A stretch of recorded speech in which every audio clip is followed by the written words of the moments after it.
Merci beaucoup. En toute sincérité, la dissolution du FNDC peut être analysée sous deux angles. La première analyse, c'est de savoir est-ce que le ministre est en droit de dissoudre le FNDC au regard des arguments qu'il évoque.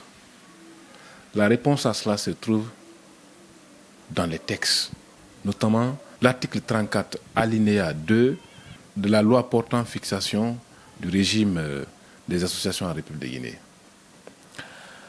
Alors, l'alinéa 2 dit clairement que lorsqu'il est établi qu'une association exerce des activités illicites ou ne poursuit plus ses objectifs, ou que l'association organise des manifestations de caractère à troubler l'ordre public, que le ministère est en droit de dissoudre l'organisation ou de suspendre l'organisation, quelle que soit l'organisation. Ça peut être une association ou un groupe d'associations ou un collectif d'associations.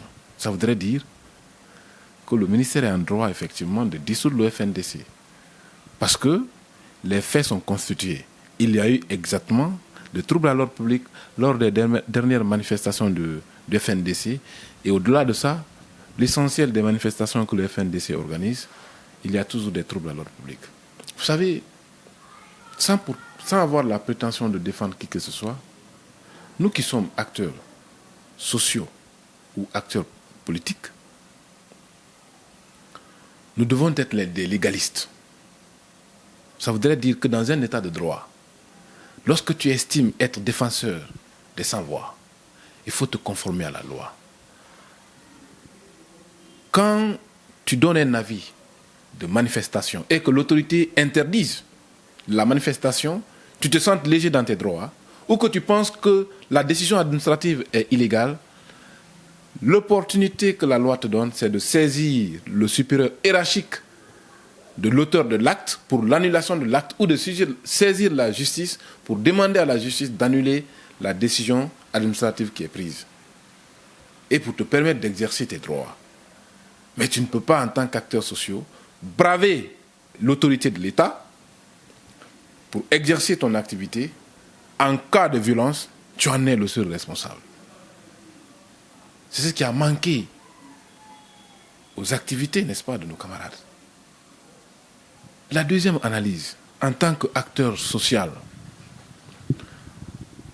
lorsque un acte se pose, la première chose qui m'anime, quelle est l'opportunité de cet acte? L'opportunité socio-politique et économique de cet acte. Et la portée, n'est-ce pas, de l'acte vis-à-vis des conditions existentielles de vie de nos concitoyens.